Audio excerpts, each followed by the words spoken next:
Hola, hola, bienvenidos a un nuevo Precio de la Victoria, el podcast del Instituto Distrital de Recreación y Deporte, en el que vamos a conocer historias de nuestros deportistas, atletas, paratletas, metodólogos, entrenadores, personalidades del deporte, tanto en Bogotá como fuera del país. Y hoy tenemos una invitada muy especial que seguramente nos va a alegrar con su historia, nos va seguramente también a conmover, pero yo sé que todos ustedes van a disfrutar desde la comodidad de su casa, en el vehículo, donde vayan. Esa es la facilidad de este podcast que van a encontrar, de hecho, a través de todas nuestras plataformas, especialmente en YouTube y Spotify. Lo van a poder disfrutar en cualquier momento y en cualquier lugar. Ya voy a saludar, por supuesto, también a nuestro copresentador, que está también muy contento, muy feliz, y como siempre está que se habla, porque él es justamente una de las caras del equipo Bogotá y es uno de los grandes referentes del deporte a nivel nacional.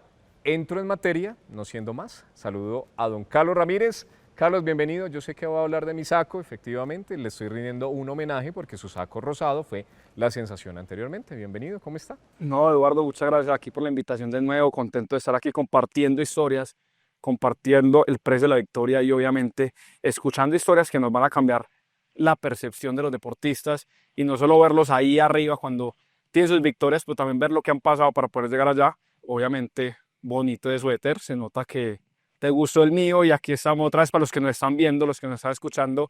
Alguna foto les mostraremos para que puedan ver cómo le luce la pinta, pero sin ir más allá.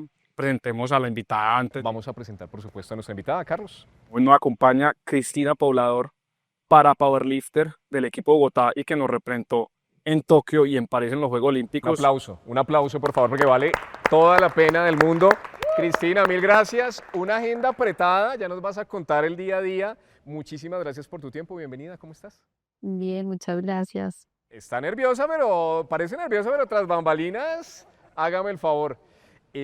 Cristina, vamos a ubicar a todos los televidentes, a todas las personas que nos están escuchando también. Contemos un poquito tu historia y quién eres. Vamos a arrancar con el contexto. ¿Quién es Cristina Poblador? Y vamos a intentarlo de hacer de una forma resumida porque hay unos momentos de la historia en los que sí vamos a ahondar, pero comencemos por ahí. Pues Cristina es una deportista de alto rendimiento, también mamá, cabeza de familia. Bueno, y como ya lo dijo Carlos, exponente de para powerlifting. Cristina, bueno, tienes una condición, obviamente, eres una persona pequeña, ¿no? De estatura baja, ¿correcto? Contemos un poquito a los televidentes cómo es ese primer acercamiento y cómo se da en tu vida el desarrollo de esta condición, que de hecho, y vamos a recalcar eso, para ti en absoluto y en el comienzo de tu vida ni se notó, ¿no? Para ti nunca fue una condición que tú dijeras va a marcar mi vida como tal. Sí. Pues lo mío, según en las investigaciones, soy una de los bebés de mí, nace uno con la condición. Pues mis papás ya lo sabían desde el embarazo. En las ecografías siempre le dijeron, pero que venía era como sin extremidades, porque pues en la ecografía no salía como bien los bracitos ni los piecitos, que eran lo más pequeñito que aparecía, como que el torso sí aparecía normal, pero los bracitos y los pies no. Bueno, a la final nací y los médicos hicieron como esa reunión de cómo es, pensando que mis papás no sabían y cómo iban a aceptar esa condición. Entonces, tanto fue así que le dijeron que si no me aceptaban, que ellos tenían fundaciones para darme en adopción y todo el tema, pues mis papás como ya lo sabían, no era ninguna sorpresa, mi papá dijo que no, que él no necesitaba nada de eso, que él me aceptaba tal cual como era. Justamente, Cristina, me llama la atención en esa breve introducción que nos haces, cuando ya eres consciente y tus papás te cuentan la historia, y Carlos, que te dejan o sea, dejan la posibilidad abierta de, o sea, se va con nosotros o no, pues, o sea, los médicos bastante, diría yo, crueles tal vez. O sea, cuando tú escuchas esa historia no dices como, ¿cómo así que abren la posibilidad de no irme con mi familia? Cuando te cuentan esa historia, ¿tú qué piensas? Sí, pues sí, muy, muy crueles porque pues no solo con las personas de talla baja, sino con todos los síndromes, piensan que como uno es diferente a las personas comunes, entonces tratan como de esconderlo, como que uno no salga a la luz. ¿Cuánto mides, Cristina? 1,17. 1,17. Carlos, ¿cuánto mide? Yo no soy tan alto tampoco, 1,72 supuestamente, pero del común, por así decirlo. Pero ahí se me viene una pregunta, pero tus padres obviamente dicen que no, porque no nos estarías contando la historia, pero tu familia en general, ¿cómo lo toma? Antes de que respondas, y nos lo dijiste tras bambalinas, tú haces parte de una familia promedio, estatura promedio, o sea, sin ningún tipo de antecedente, ¿no? Me imagino que eso también genera una expectativa, generó una opinión familiar que nos vas a contar a continuación. ¿Cómo fue? Sí, claro, mi familia pues me aceptaron de igual, pero siempre como con esa discriminación de no poder rehacer mi vida como una persona común, sino que simplemente iba a estar como al lado de mis papás y ahí iba a quedar. Pues ahí tiro un sablazo, como una guerrera de la vida les demostró lo contrario, porque Es que veas, justamente eso vamos, es que desde muy rápido, desde muy temprana edad, tú les demostraste claramente lo contrario. A los 15 años, ¿qué pasa, mi querida Cristina? Que eso es un antes y un después, ¿no? O sea, entiendo que desde los 12, y para contextualizar un poquito, desde los 12 tú ya empiezas a salir de la casa y empiezas a hacer cosas que un niño normal no haría, ¿no? Y que creo que eso también va forjando tu personalidad, tu carácter y tu vida. Contemos un poco ese momento, 12, 15 años, que es un antes y un después.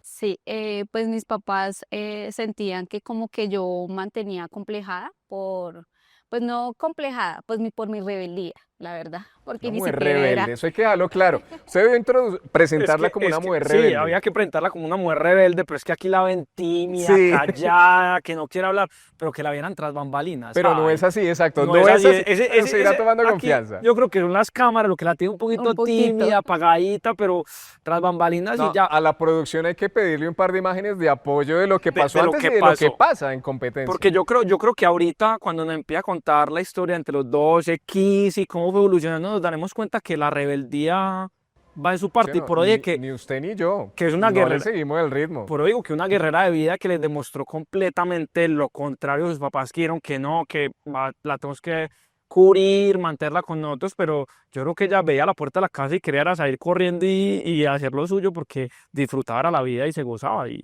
como dije, siempre quiero decir lo primero que era una guerrera de la vida que la estaba sacando adelante y luchando por sus cosas y demostrarse a sí mismo la que era capaz. Justamente porque Cristina, 12 años, a ver. A mis 12 años, por mi rebeldía, mis papás buscan, ¿cómo es? Unas personas, un grupo de taurino, que es también de personas de talla baja. Hay músicos, bueno, hay muchas personas, porque pues es un espectáculo taurino que se presenta en las ferias de los pueblos.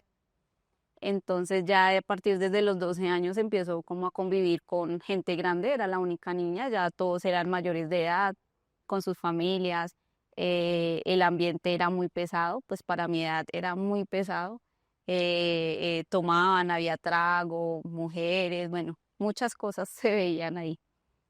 Ahí empecé pues como digamos, como a trabajar, digámoslo así, porque pues me pagaban por hacer el espectáculo, la parte que me correspondía y ya, y ya que ahí fue cuando empecé como, a partir de ahí ya mi mamá me dijo como que tiene que hacerte responsable, ya empezaste como a ganar, tienes que empezar como que a ayudar con los gasticos de la casa, pagar un servicio o algo. Desde muy temprano justamente empezaste a entender el valor del dinero, ¿no? Y por eso aparece una faceta tuya que también nos llamó mucho la atención a Carlos y a mí, y es la faceta emprendedora desde muy pequeña, justamente porque tu mamá te pone casi entre comillas, pero entre las cuerdas, ¿no? Por lo que acabas de mencionar. ¿Cómo reaccionas y qué empiezas a hacer? En este momento todavía no aparece el deporte por ningún lado, ya va a aparecer justamente ligado a esto, pero hay unos emprendimientos, hay unas ideas tuyas muy curiosas que te sirvieron mucho. ¿Qué pasa ahí en ese momento, Cristina? Sí, pues mis emprendimientos empezaron pues como que embarazada muy joven, no tenía apoyos de nadie. Entonces, para sacar a mi hija adelante, pues para comprarle su leche, sus pañales, sus cosas, eh, inicié con, inicié con rifas. Yo hacía rifas en el colegio, iba y le hacía rifa a le llevaba rifa a los profesores, al coordinador, con todo el mundo me hablaba. Y hasta con o sea, con los vecinos, con todo el mundo, y así empecé como a tener esa entradita de dinero. Ya después fue con lo de los caramelos, no sé si los conocen, que son las fichitas Las esas, láminas. las láminas. El, había una fábrica y el señor le pagaba a las personas como 3.000 pesitos por la bolsa, porque era una bolsa grandota. Tocaba envolverlas, pegarlas y empacarlas en una bolsita transparente. Tú a los 15 años quedas en embarazo y justamente te enfrentas a esta posición de tu mamá. Entiendo que tu papá fue un poco más laxo, pero en ese momento tú cómo asumiste ese tipo de presión, ¿te sorprendió, generó algún tipo de rencor en ese momento? Tengo 15 años, no sé si catalogarlo, bueno, como un error, pero bueno, quedar en embarazo a los 15 años no es una situación difícil. ¿A ti hoy en día o en ese momento te sorprendió, te generó algún tipo de sentimiento puntual hacia tu mamá, no tanto hacia tu papá? ¿Lo has hablado, lo has pensado? Sí, pues a mí me dio muy duro, obvio, porque pues como te digo, era menor de edad, con la persona con la que estuve, pues no tuve ese apoyo. Entonces, pues mi papá pues como que lo aceptó, pero también pues le dio súper duro y ahí fue cuando yo dije, no, o sea, yo lo afronté porque mi papá me dijo, mija, ¿qué piensa hacer? Se tiró su vida, su estudio, todo. Entonces yo dije, no, o sea, a mí nada me ha quedado grande y yo siempre he sido como muy rebelde y muy como que esto lo voy a hacer y lo hago, ¿sí? Como que me propongo y lo hago. Entonces yo dije, no, le dije, yo lo acepté. Obviamente sabía lo que se me venía encima porque pues no tenía trabajo por mi condición y por mi edad, pues en ningún lado me iban a dar trabajo ni nada. Entonces pues empecé ¿cómo es? A trabajar y a ver por mi bebé, demostrándole, obviamente eso me ayudó, demostrándole que, bueno, dije, mis papás me dijeron que no me echaron de mi casa, pero sí me hicieron como responsable de mi hija y hasta hoy en día me he sostenido ahí, dándole lo que necesitan mis hijas, obviamente con sacrificios, pero que nunca les ha faltado nada. Es una pregunta curiosa, Carlos. De hecho, la hicimos tras bambalinas. Tus tres hijos actuales, todos con talla promedio, sin ningún tipo de, digamos que de discapacidad o relacionado a lo que a ti te pasó, ¿no? Muy curioso, ¿no? Lo mencionabas, que es un tema casi que te ganaste, entre comillas, la lotería, ¿no? Sí, pues como te decía, dicen que pues que de 1.000 nace un bebé con una discapacidad. En el caso fue pues mi situación, pero al principio pues los médicos decían que de pronto podía ser genético. A mi mamá le dijeron que de pronto los hijos que siguieran también podrían salir con la misma condición, pero no, nosotras somos 4 mujeres, yo soy la segunda y la única porque pues mis hermanas también son de talla promedio y también, bueno, ya después de que pasamos como esa etapa de mis hermanos, ya fue cuando dijeron, bueno, si llega a quedar embarazada, porque pues tampoco lo veían viable, si llega, pueden que los hijos salgan también con la misma condición. ¿Te preocupaba en algún momento que fuera a repetirse la historia o para ti nunca fue? No, mira que para mí no, porque yo nunca viví esa discriminación ni ese bullying. Entonces, de pronto si lo hubiera vivido, yo hubiera dicho, uy, no, sí, duro porque pues lo discriminan, lo señalan, lo juzgan, pero como pues el caso no fue conmigo, entonces no. Y más que conocí el deporte, pues yo siento que se abren como más puertas. Decisiones difíciles de la vida, Carlos, a usted le pasó también, usted viene de Medellín, bueno, en algún momento sale de la casa, salir de la casa de los papás. No, eso es un cambio bastante duro. Y por eso te iba a preguntar, como en ese caso en el que viviste, quedar embarazada a los 15, cambiar tu vida, cambiar como muchas cosas mentales, ¿crees que fue como una de las cosas que forjó tu camino a ser la persona que eres hoy en día? Lo digo en el sentido que muchas veces solo vemos lo que pasa como algo malo. Digámoslo, en el caso mío personal, olímpicos, ahorita en París me quebré la mano, iba como uno de los que podía ganar medalla, venía de un ciclo muy bonito, las competencias muy bonitas y en verdad no fue tan malo porque gracias a eso me puedo montar muy bien, me puedo competir, pero también he hecho otras cosas que en mi vida me van a funcionar más adelante. Pero preguntaba como específicamente sientes que ese fue uno de los momentos que te abrió como si lo vieras hoy, que te dijo, uy, gracias a esto soy la persona que soy hoy en día y he logrado muchas de las cosas que me he propuesto y en la parte deportiva y en la parte personal. Sí, claro, porque pues como yo trabajé muy niña, entonces era muy, como digámoslo, como muy desordenada, ¿sí? y eso sí me ayudó como a organizarme, a ser más responsable y a no depender de nadie. De hecho, te quería decir, estás en ese momento de tu vida y por un lado tienes el tema de tu hija, tienes el tema de tu cambio de vida, pero por otro lado aparece el deporte. Y arrancas con fútbol, no mentiras, arrancas con porrismo, luego vas con fútbol y luego terminas en pesas. Hablemos precisamente de eso, ¿en qué momento el deporte empieza a ser ese lado de la vida, ese escape para ti, esa posibilidad que hoy en día te tiene como integrante del equipo Bogotá, como participante de 2 Juegos Paralímpicos, como campeona nacional, como asidua en Copas del Mundo, etcétera, etcétera?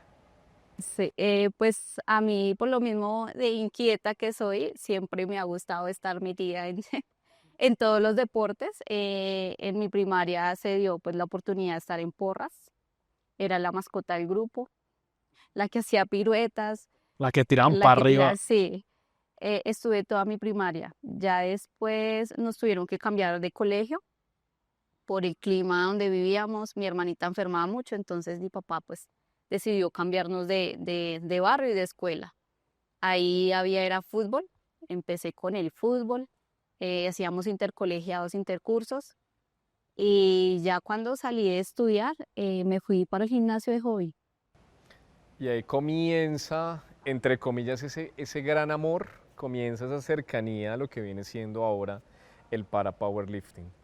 Esta es una pregunta para los dos. ¿Hay un momento especial en el que ustedes dicen, tú pasaste por porras, pasaste por fútbol, llegas al gimnasio y tú dices, hombre, las pesas me transmiten algo especial? Lo mismo para Carlos. Carlos hizo otras cosas, pero el día en que se monta en una bicicleta, ¿ustedes sienten hay una conexión, hay un clic? Yo ahí quiero meter como algo que Cristina nos dijo tras bambalinas, pero ella era la inquieta, la que siempre buscaba algo que hacer y que el gimnasio te abrió las puertas y te recibió con manos abiertas y te ayuda para todo. Entonces yo creo que ella también entró como el hobby, fue el gimnasio, el hobby fue lo que decía, no, ya me quiero ir a ver bien, me quiero ir a sentir bien y te enamoraste de las pesas, porque hoy en día estoy seguro que tu pasión y tu motivo de ser es ir a cada día a ser más fuerte, porque Pero no me responden. Si hay un momento en que, por ejemplo, Carlos se monta en la bicicleta y dice, hombre, esto es lo mío, tú, primer día, primera semana, primer mes en el gimnasio, y tú dices, hombre, esto sí es mucho mejor que las porras, el fútbol, ¿sí o no es tan romántica esa historia? sí es romántico. Pues yo no sé si en tu caso fue romántico, pero por eso decía lo del hobby que se le volvió su pasión. Y me imagino que hubo un momento en el que se enamoró de las pesas. En mi caso yo fui inquieto como tú, de pronto no tan rebelde. Usted tiene Sí, pinta, la pues verdad. no, yo soy montador y soy de las personas que me gusta moverme, hacer todo. Y en mi casa decían que yo corría para todos lados, que hasta me caí en una bicicleta, en una piscina con botas, que casi me ahogo. Pues yo siento que hay como un momento en el que la vida sí le dice a uno como que, hey, sos bueno para esto, ¿te gusta? Si te gusta, tírate allá, sino que también siento que hay un miedo, no sé si te pasó a ti, en el que el deporte en Colombia muchas veces no es tan bien visto y que a veces quieren que el deportista o piensan que el deportista es porque no tuvo de otra, sino que obligado llegó allá. Pues estoy seguro que un día te metiste bajo la pesa y dijiste, ¡buah! Eso es lo mío. Sí, sí, claro, también viví un poquito como de comentarios en el caso de pesas, que porque uno piensa que uno hace un deporte de fuerza, se va a volver un hombre, porque siempre había como el comentario de las amigas, de los vecinos, como que ahí no le va a pesar de formar el cuerpo, porque creen que es que uno tiene la misma musculatura de los hombres. Y por más de que uno entrene y se mate en el gimnasio, nunca va a tener uno el mismo músculo del hombro. Me Pero sorprende. entonces es como la creencia de la gente. Te iba a decir que me sorprende mucho que tú desde muy pequeña te enfrentaste justamente a las críticas de la familia, del entorno. Ahora mira, tú dices, bueno, me centro en el deporte, me centro en las pesas y ya te están diciendo cosas y me sorprende tu carácter, tu sonrisa, tu fortaleza. O sea, sin duda, y esto es un mensaje y esto es una recomendación para todo el deportista en general, ¿no? La parte mental es fundamental, es fundamental. ¿Tú cómo trabajas la mente? Te lo forjó ahí las situaciones de vida, Pero ¿cómo forjaste la mente, Cristina? Pues a mí me tocó, pues, con los tropiezos de vida, como centrarlo, ¿sí? Como decir, voy a demostrar de que sí se puede, de que hay un cambio, de no conformarse, porque pues eso es lo que pasa, de que la gente como que se conforma y no preguntan, no experimentan, sino que dicen es que el pocillo es rojo, entonces sí, todos dicen que el pocillo es rojo. Y si uno lo ve de un color, pues toca ir a mirar, porque es del otro color, entonces como que eso es lo que...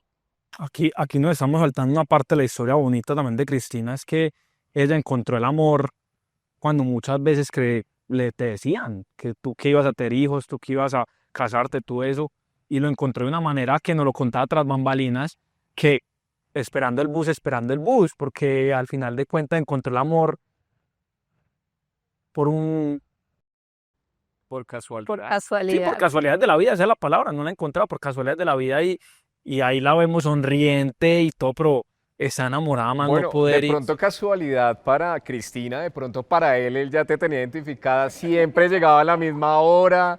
Exacto. ¿Cómo es la lo que historia? Cristina no nos dice, no sé, nos va a decir es que ella esperaba esa hora, ella sabía que él llegaba a Exacto. esa ¿Qué tan hora. casualidad Sí, o a ver, causalidad es esta relación, Cristina? Pero mire que fue algo curioso, porque nosotros fuimos muy buenos amigos. Obviamente yo llevando a mi bebé, madre soltera, él también está viendo una situación difícil de separación, pues eso era lo que me decía y pues yo entre comillas decía sí, bueno, porque pues que estaba en separación, estaba en tema de divorcio, todo el tema, entonces yo dije, bueno, le creo hasta cierto punto, porque sí. como dicen por ahí, nunca digas Nunca digas nunca. nunca, correcto. Y ahora tú tienes en total 3 hijos, dos con él. Volviendo al tema deportivo, Cristina, ¿hay alguien que te dice, Cristina, usted es muy buena? ¿Hay alguien que te abre las puertas ya para powerlifting, ya hablando a nivel profesional? Eso no lo hemos hablado otras bambalinas, pero es un punto también de entrada importante. ¿En qué momento tú dices, por aquí voy, soy profesional, por aquí se da la posibilidad y me voy a centrar de lleno en esto? Sí, pues como yo trabajaba en eventos, cuando entré al deporte solo tenía la niña mayor, estaba sola. Entonces, en un evento me dice un amigo, me dice, Cris, ¿a ti te gusta el gimnasio? El profe Chávez está haciendo una convocatoria a los de talla baja para ver quién clasifica para pesas. Me dijo, bueno, me dio todo como la información, todos los datos, y yo fui y me presenté. Y el profesor muy contento porque pues obvio tenía, o sea, todas las pruebas las pasé y podía dar hasta más. Claro, tú Pues ya claro, ya tenías. tenía como es la reserva del gimnasio. Entonces ya después el profesor me dice, Cris, pasaste, puedes venir a entrenar, son estos horarios. Entonces empecé a entrenar con él, pero al principio fue una pelea campal. Pues porque obviamente en ese tiempo no trabajaban, lo que medio me rebuscaba para sacar adelante a mi hija. Entonces tocaba pagar Transmilenio. Entonces en mis primeros entrenos no pagaba Transmilenio, me colaba en el Transmilenio. Pasaba por debajo de la reja. Ya no en el SITP, no, no, él ya sí, él ya no. Pero no, eso fue antes, o sea, antes de tener mi esposo o mi hija, entonces fue antes, estaba solo con mi hija, entonces fue cuando conocí el deporte.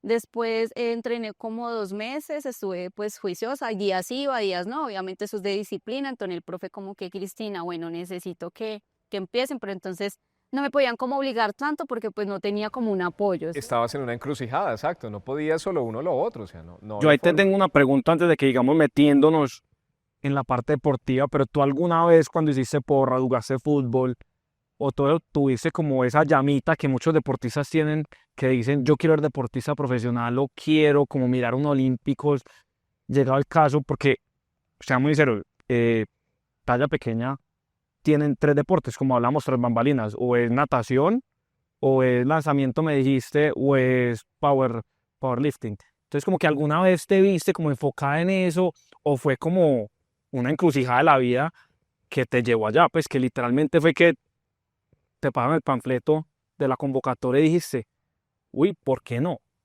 O alguna vez sí dijiste como internamente, me encantaría ser deportista, o la vida te llevó a eso, porque yo digo que la vida a uno lo va como guiando y lo va como llevando donde uno debe estar, así uno esté muy lejos, muy equivocado, porque en la parte del amor te pasó como que no, nunca te imaginaste, pero de pronto también la vida te llevó a eso, o tenía ese fueguito interno que el deporte siempre era algo como que estaba ahí.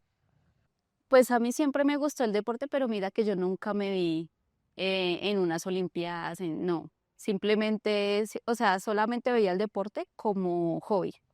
O algo. Sí, y a mí el que me encaminó fue pues la vida. Incluso tuve algo curioso, una profesora que lee cartas y toda la cuestión. Yo un día fui al jardín y estaba precisamente esa profesora y se me sentó al lado mío y me dijo, la veo, o sea, vi otra profesora, no la profesora con la que siempre hablo, sino totalmente vi otra persona como dialogando. Solamente se me sentó al lado y me dijo, estás mal. Dijo, yo sé que tú estás mal, tú te guardas todo.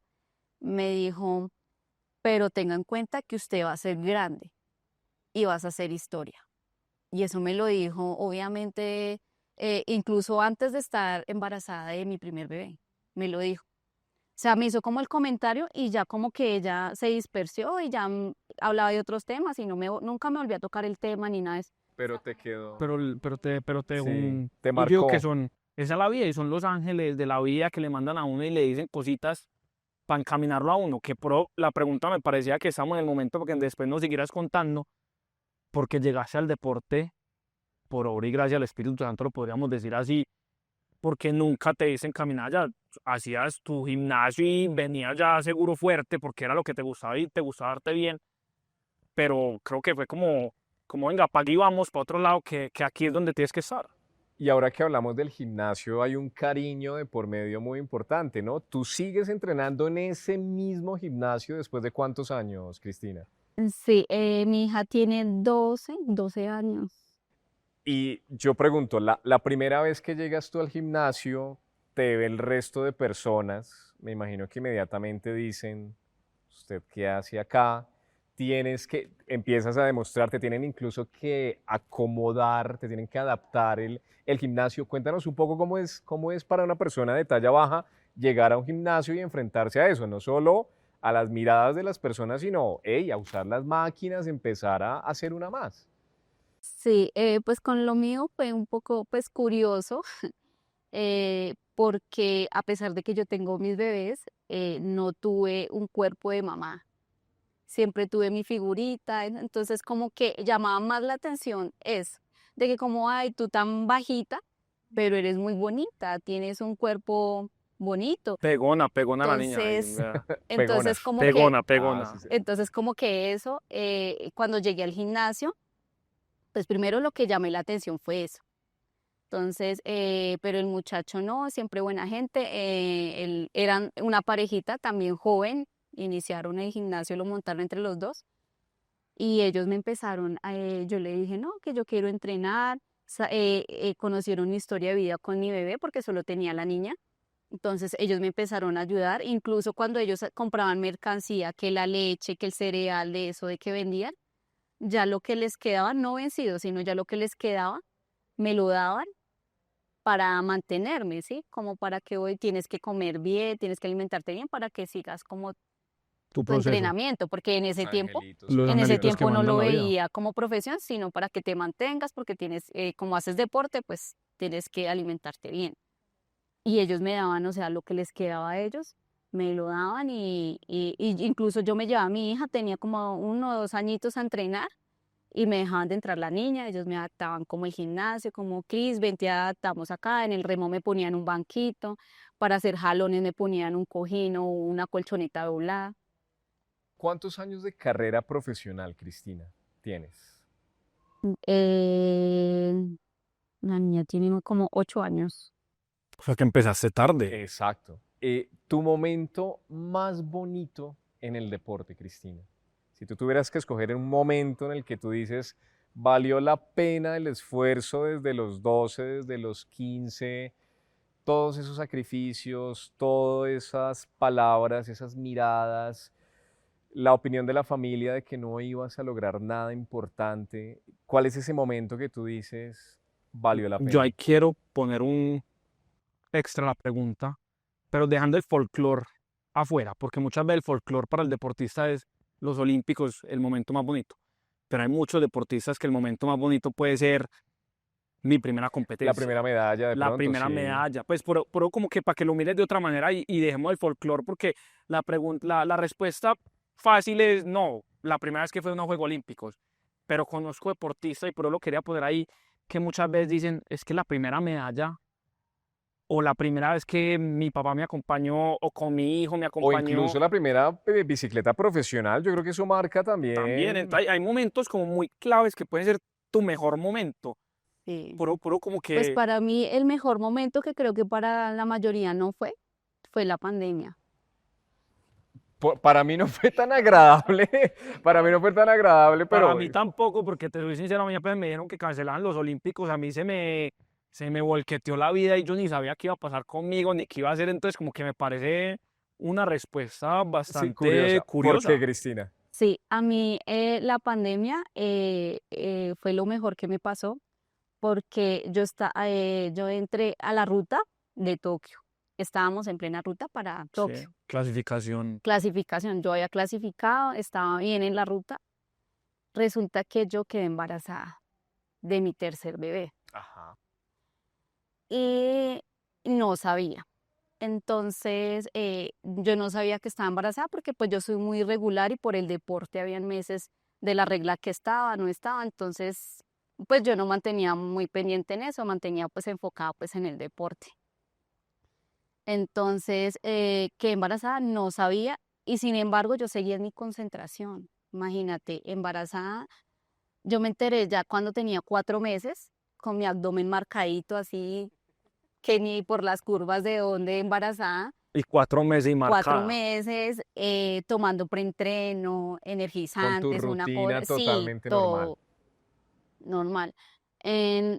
¿Cómo es? Estábamos en un evento donde me dicen, Cris, clasificaste, ya vamos, toca cumplir como con la ruta, entonces ya continúas con Panamericanos, vamos Panamericanos, nacionales, y ya nos enrutamos, ya está todo hecho, ya. Dijo, vamos obviamente por diploma, porque son tus primeros olímpicos, entonces estás proyectada para diploma. Y yo, bueno, cuando resulta que me empecé a sentir muy rara, y pues yo lo asumía, era al país donde estaba, porque estaba en Kazajistán. Obviamente la cultura, la comida, todo es muy diferente. Entonces todo me daba rebote, mareo, Y tú dijiste, algo pasa. algo pasa, Algo no está bien. algo pasa. Entonces fue cuando yo dije, no, voy a hacer una prueba de embarazo. Y hice prueba de embarazo y salió positivo. Preciso, pues, e incluso cuando me hicieron la prueba de embarazo, también me estaban haciendo el examen de doping para mirar todo el tema. Entonces, ya cuando me salió positivo, yo dije, no, ¿y ahora yo qué hago? ¿Qué le digo a esta gente que invirtió tanta plata conmigo? Estoy enrutada. ¿Eso fue en qué época? ¿Eso fue en qué mes más o menos cuando te das cuenta que estás en O embarazo? sea, exacto, a cuánto estabas de ¿A cuánto está participar de participar en en los los Juegos Olímpicos? Paralímpicos? Exacto. Pues imagínate, Era inminente. sí, no está, porque No, imagínate, eso, los noviembre más o olímpicos, menos, sí. porque dijiste que Juegos Nacionales, Panamericano, entonces septiembre, más, o sea que un año, Yo dije, no, pues la única, pues, y lo más curioso es que en mi deporte toca mantener un peso corporal. Entonces, no sé, o sea, mi Diosito me tenía y me cargaba el bebé, yo creo, porque pues la báscula no se movía, o sea, yo mantenía mi peso normal. Mi categoría es 41 y es la primera. exacto. Entonces tenía que mantenerme pesando menos de 41. Y ahí mantenía, entonces yo, o sea, yo dije, no, yo dije otra vez lo asumo, eh, lo hablo, pero si me toca seguir entrenando, yo entreno, no, acá no ha pasado nada. Cuando obviamente ellos, igual que, me hicieron sentir igual que mis papás, pero ¿cómo se va a tirar su carrera? Vamos para unos olímpicos, vea usted cómo va a hacer eso. Usted no está planificando, entonces pues a mi defensa era que yo estaba planificando con la T, porque las otras tampoco me sirvieron, entonces no me pudieron poner el del brazo, pues por la fuerza, entonces me pusieron fue la T, la Con la cual T. que embarazada del niño. Entonces como que el médico dijo, no, vea, yo tengo acá toda la historial de Cristina, se estaba planificando, o sea, es algo que realmente ya se le salió las manos, no se puede hacer nada, ya el bebé está grande. Pero sin embargo sí fue muy complejo porque pues creo que fue el primer caso que el ministerio y el comité vivieron como esa situación de embarazo. No sabían qué hacer. No me dijeron como directamente aborte, sino sí fue la presión. Como Cris, tú tienes 2 niñas, tu carrera, si vas al olímpico te puede cambiar la vida, no sé qué, vas a traer otro niño al mundo, te toca empezar de cero, o sea, fue la presión mucha, pero yo siempre he sido muy centrada y como te digo, y yo siempre tengo los objetivos claros. Y yo desde que me enteré que quedé embarazada, yo dije, mi Diosito me lo mandó por algo, porque yo estaba planificando, no era algo que yo estaba buscando. Entonces ellos decidieron, entonces como que esa presión y esa presión, que incluso el psicólogo en ese tiempo que me estaba acompañando tuvo problemas porque pues él me apoyaba. Y obviamente todo el mundo con esa presión, no, Cris, toca mirar qué solución da, usted tiene que terminar su ruta, no sé qué. Y yo no, para mis rayas, yo le dije, no, No no va a voy a pasar. abortar, voy a tener mi bebé. Yo tengo mi bebé, si quiere yo le sigo entrenando hasta que mi barriguita me dé, pero yo sigo entrenando. Ellos me dijeron, bueno, ellos pues ya obviamente pues no me podían obligar a abortar porque pues, pero Decisión entonces muy estaba como en compleja, una cabeza, situación, sí, pero claro. entonces como tenía mi cabeza centradita, porque era lo que yo le decía al psicólogo, si yo hubiera iniciado con duda, hasta yo hubiera abortado, porque obvio, teniendo en balance mis hijas o mi bebé, que era según el cambio de vida que les iba a dar a mis hijas. Entonces estaba como en una balanza, pero no, yo siempre fui muy fuerte y yo dije, voy a tener mi bebé y que se venga lo que se tenga que venir. Entonces ellos me dijeron, no, Cris, pero es que te toca empezar de cero, no sé qué. Y dije, no me importa. Yo no nací en una cuna de oro, yo vengo de abajo y siempre me la he rebuscado. Gracias a Dios nunca me he acostado a mi cama sin un plato de comida. Que sí, a veces toca duro, le dije, pero siempre me la rebusco. Y si me toca empezar de cero, empiezo de cero. Entonces me decían, ay, es que ese pensamiento suyo de no, yo le dije no. Y siempre fui muy parada en mi raya. Entonces ya al último ellos ya de ver de que ya no había poder humano de convencerme, entonces como que, no, bueno, entonces Cris, tenga su bebé, pero necesitamos saber si usted va a continuar con el deporte, se va a retirar, ¿qué piensa hacer? Ultimátum. Un ultimátum Y yo le dije, no, completo. yo continúo. Entrené un mes más, que fue a los 5 meses. Ya cuando todo el mundo se enteró, salió la barriga a flote. Estaba contenida. Esa Sí, escondida, ya estaba cuando se ahí Estaba enteraron, ahí sí retenida. ya, esperando. ya la puedo mostrar, ya la muestro. Sí, ya después, obviamente, tuve el embarazo, tuve pues, el embarazo siempre fue de alto riesgo, pues por las cesáreas, porque ya tenía 2 cesáreas, ya con el bebé, entonces, pero sin embargo me dijeron, no, tienes que seguir entrenando, tienes que cumplir, no sé qué, para mantenerte en el apoyo. Entonces a veces uno como que, sin embargo, con la presión no me dejé como manipular porque siempre lo manipulaban a uno por el sueldo. Y como saben que uno vive pues del deporte, entonces como que póngate pilas y si no te vamos a sacar, tienes que empezar de cero, hacer logros. Entonces yo dije, no, pues yo continué entrenando ya no me dejaron competir en Panamericanos ni en nacionales. Ya después, más adelante, se enteraron que uno embarazado sí podía, porque podía que marcara doping, pero que sí se podía uno competir en un embarazo. Pues en ese tiempo faltó como más información. Entonces, como que me sacaron del todo en las participaciones, mientras yo tuve mi bebé. Mi bebé, pues afortunadamente nació prematuro, también que eso me dio como que una recuperación para volver. Mi hijo nació de 6 meses, nació incluso cuando el parto también fue muy duro porque yo me fue por un dolor de bajito en la cesárea, ni siquiera por dolores ni nada, porque pues como a mí por cesárea me programan, yo nunca tuve dolor de parto ni nada. Sentía era una leve molestia y me fui por urgencias, fue cuando mi hijo me dice la doctora, ¿usted sintió moverse a su bebé? Y yo, sí, esta mañana. Empezaron a hacer el monitoreo, toda la cuestión, no parecía nada, ningún signo. Pero no me decían, sino yo sospechaba porque se reunieron como todos los doctores ahí encima, como que, y llegaba un doctor más otro doctor y me movían la barriga y que sí sentía. Entonces me dijeron, la última opción, hágase una ecografía y te damos el dictamen. Resulta que mi bebé venía muy grande y de lo mismo grande, yo no boté mucha barriga porque ellos se encajaban como entre las caderas y las costillas. O sea, no salieron al frente, sino ahí encajaditos. Entonces él venía tan grande que se estaba ahogando. O sea, tenía los signos, pero muy leves. Entonces fue cuando me hicieron como una cesárea de urgencias. Como, me dijeron, te quedas de una vez, te vamos a sacar el bebé. Entonces, como él fue tan prematuro, cuando nació, yo no lo vi ni siquiera, porque pues normalmente le muestran a uno el bebé y ya se lo llevan a organizar. Con mi bebé no fue el caso. Cuando él nació, prendieron como la luz de alarma y se lo llevaron. Me dijeron, no te preocupes, lo que pasa es que el bebé es tan pequeñito y nació de urgencias, no te pusieron la inyección de maduración de pulmones. Entonces el niño no tiene la capacidad de llorar ni nada y se lo llevaron a entubar. Entonces yo ya lo pude ver el segundo día, ya el niño estaba entubado. Así pues ya entubadito, eso me dijeron, él tiene que quedarse mínimo 15 días, él quedó como bebé canguro por la edad de gestación, porque pues normalmente se quedan es por el peso y por la talla, porque nacen muy pequeñitos. Mi bebé no, mi bebé incluso nació con una talla de un niño de 9 meses, entonces ya era muy grande. Entonces me dijeron, no, el niño se queda solo por maduración de pulmones. Cuando a mi niño le dieron salida, obviamente yo ya me presenté otra vez con el deporte, yo mira, ya nació mi bebé, no sé qué.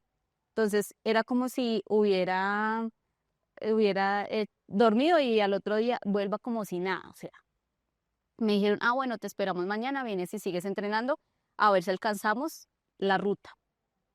Entonces imagínate yo con la cesárea, bajada, mi bebé pues obviamente prematuro. Me lo entregaron pues con plan canguro, pero no necesitamos cangurearlo porque pues era grande. Y me concentraron, entonces me apartaron de mi bebé, no me lo dejaron llevar. Entonces para mí fue muy duro dejar mi bebé y fajada haciendo fuerza para cumplirles a ellos. Entonces duré como 20 días separada de mi bebé con fórmula, entonces pues, mi esposo ahí atendiendo los niños. Fue cuando después me dijeron, no, empezaron a caer, a cerrar los deportes. Y sin embargo, a nosotros fue el último deporte que nos soltaron porque estábamos como en concentración ya para viajar. Entonces me dijeron, empezó a caerse primero un deporte, después otro, después cuando, y yo, entonces yo era, no, pero si ya se cayeron estos deportes, pues déjenme ir. Y que ellos que no, que toca esperar, que esperar. Hasta que ya cancelaron fútbol, fue cuando yo dije, o sea, no, o sea, ya cancelaron el deporte más importante, ya se canceló todo. Nos mandaron para la casa. Entonces ahí fue cuando ya me dieron salida y yo volví con mi bebé ya después de 20 días a terminar mi dieta, porque ni siquiera había terminado dieta, nada. A terminar mi dieta, me mandaron el banco para mi casa, tuve el banco en mi casa y empecé a entrenar. Obviamente pues ya entrenando, la rutina. Entonces por eso la pandemia me dio el tiempo para recuperar y volver a los Olímpicos. Entonces fue cuando ya volví a la ruta y que ya es este lugar en Tokio.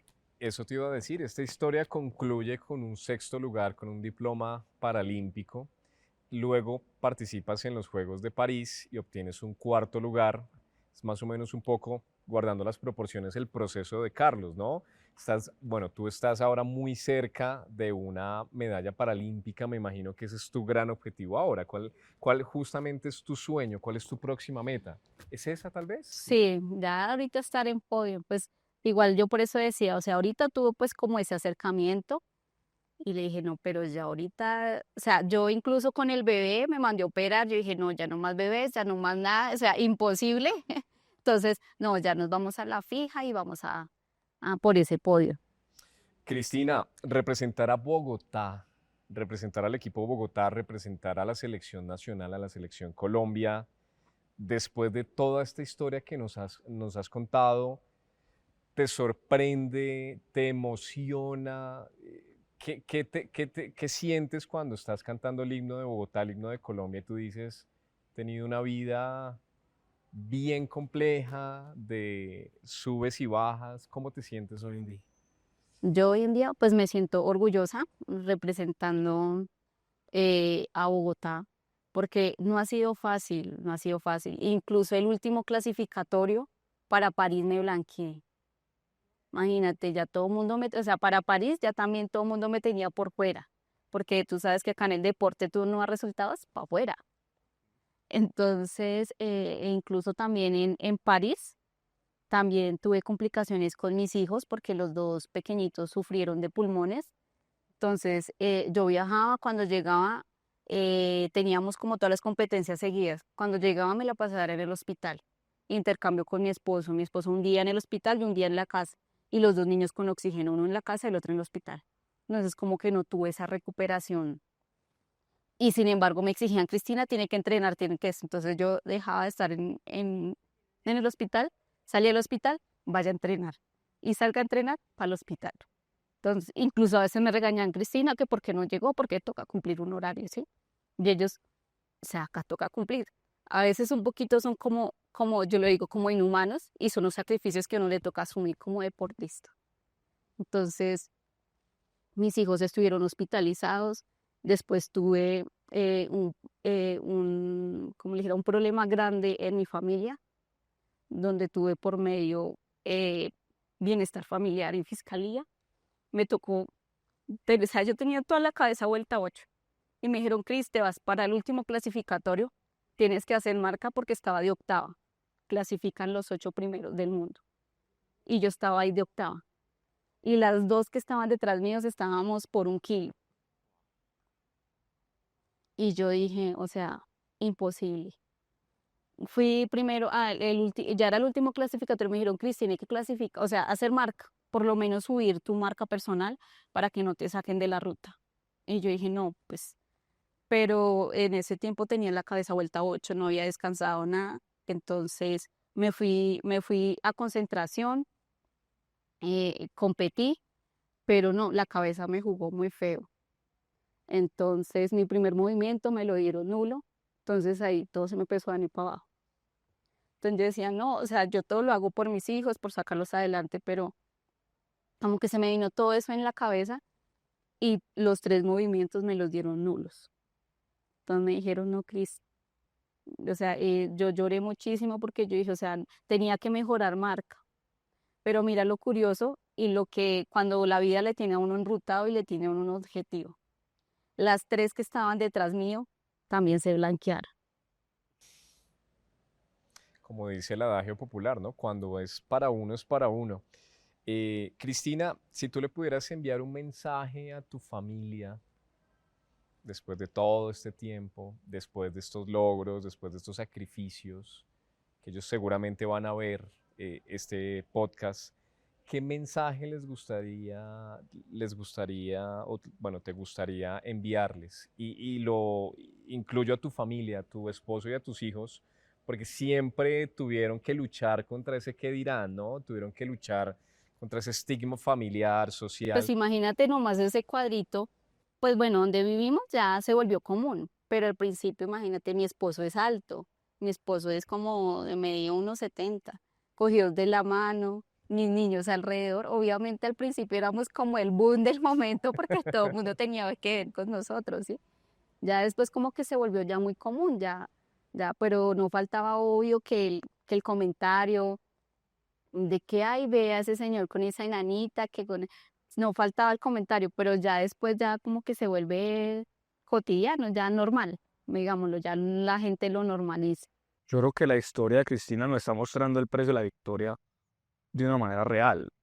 Como decíamos al principio, a los deportistas nos ven aquí, pero no ven todo ese sacrificio, todos los momentos duros, esos momentos de querer botar la toalla, porque estoy seguro que has tenido más de uno. Pero aquí estamos viendo el real sacrificio que hacen los deportistas para llegar a unos Juegos, en tus Juegos Paralímpicos, para poder llegar allá.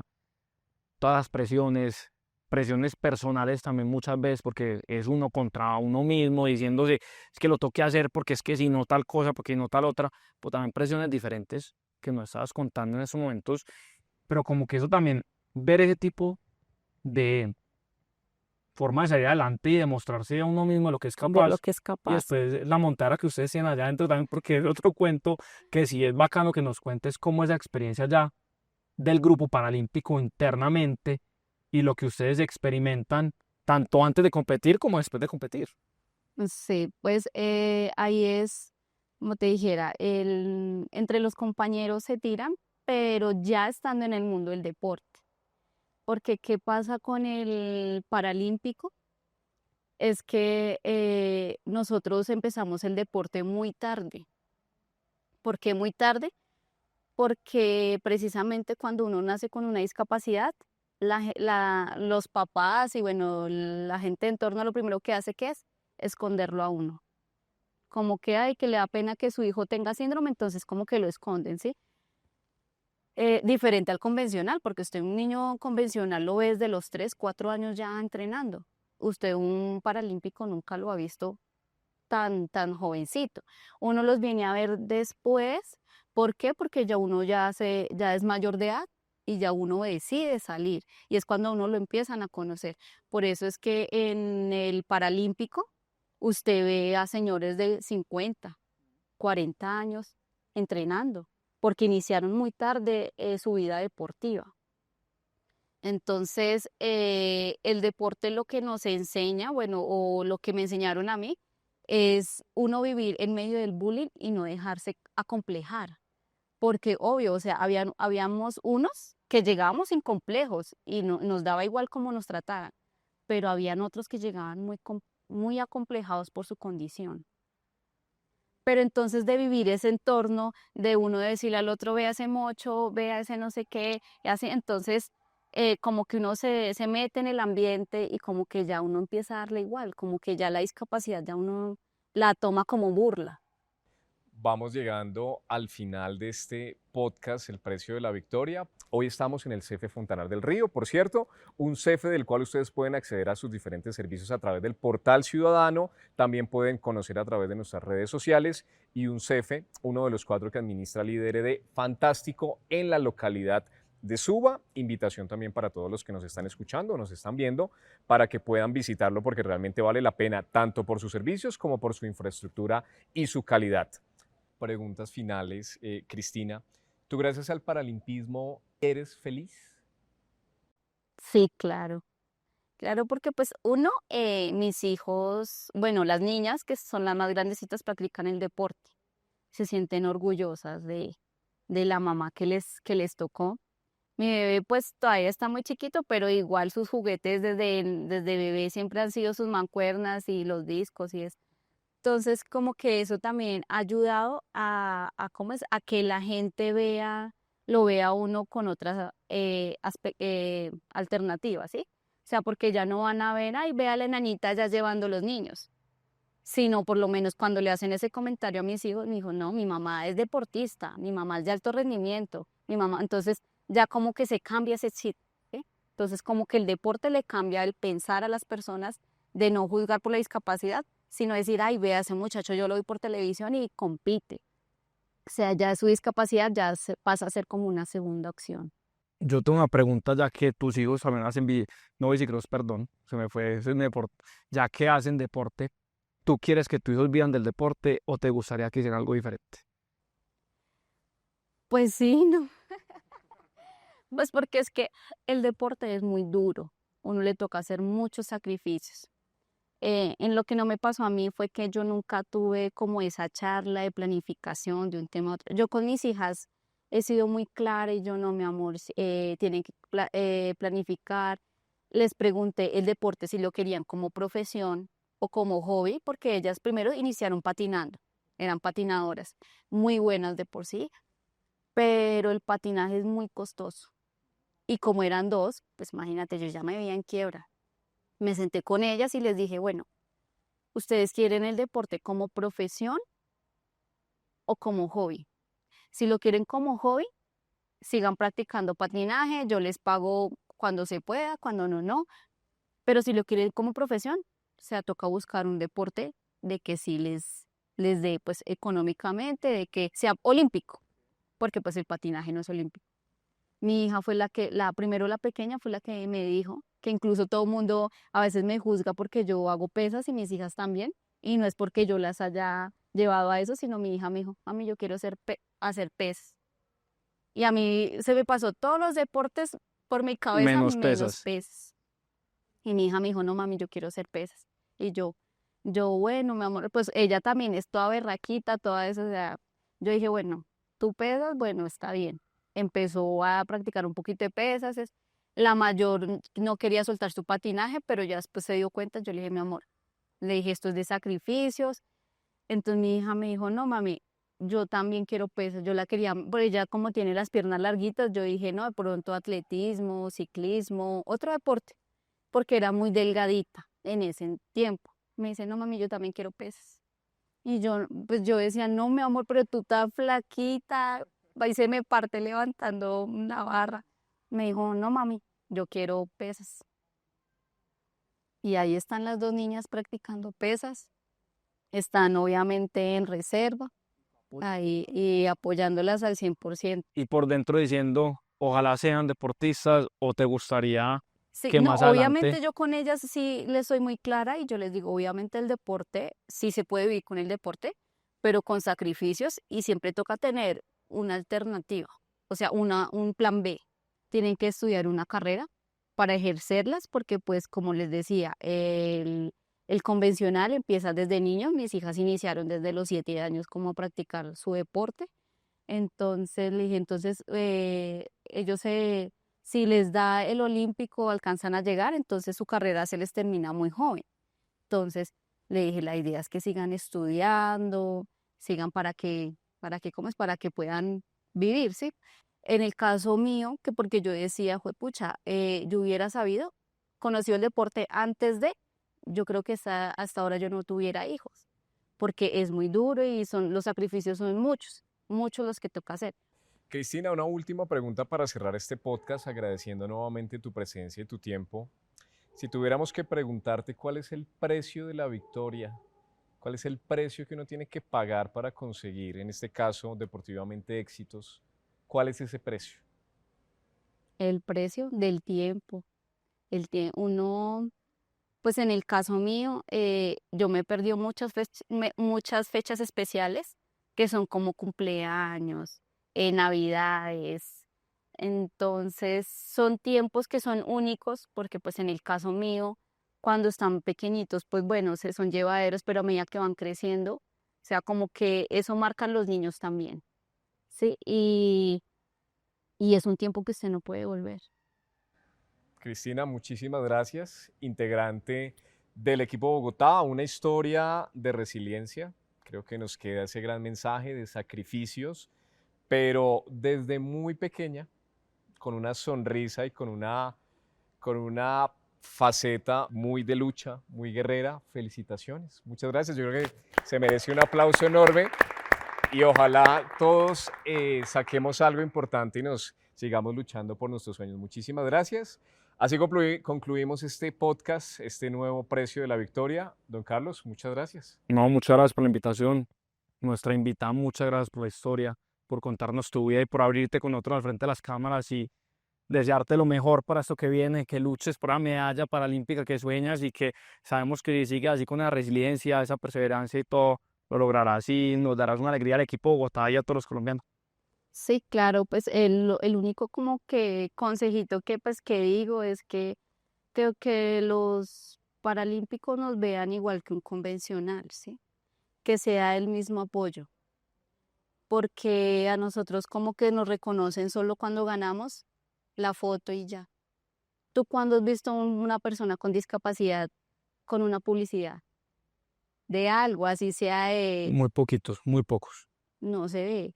Y la diferencia también es grande, porque pues nosotros hacemos los mismos sacrificios que hacen ustedes, los mismos, y si le digo más, por la condición de nosotros, que nos toca esforzarnos un poquito más, pero igual eso no es un impedimento. Pero siempre entonces es ¿cómo es? Como apagarnos menos, o no sé si es porque nos vean por la discapacidad, entonces como que te pagamos lo que nosotros queramos y a los otros si les preguntan, venga, sí, le vamos a pagar como más, ¿sí? Como que se ve la diferencia de esos apoyos. Han cambiado muchas cosas, porque no digo que no, pero todavía falta un poquito, cada vez dar un poquito de más para que los paralímpicos seamos más vistos, como más apoyados. Cristina Poblador en el precio de la victoria, disponible en Spotify, en YouTube, a través de todas nuestras redes sociales pueden seguir los avances. Grandes protagonistas, grandes historias del equipo Bogotá, del deporte nacional. Nos reencontramos en una próxima oportunidad. Muchísimas gracias por seguirnos y hasta la próxima.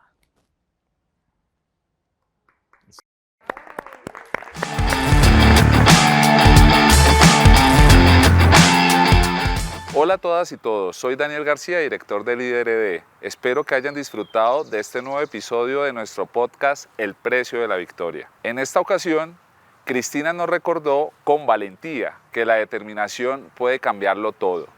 Su historia nos inspira a entender que las metas no solo se alcanzan con disciplina, sino también con el poder de las experiencias vividas y la capacidad de transformar cada dificultad en impulso. Desde el instituto creemos profundamente en el poder transformador del deporte y acompañamos con compromiso a atletas y paratletas en su camino. Lo hacemos con apoyo logístico, atención médica y respaldo integral, reconociendo y celebrando cada logro como un paso hacia la realización personal y colectiva. Gracias por acompañarnos. Nos encontramos en el próximo episodio con más historias de vida que inspiran.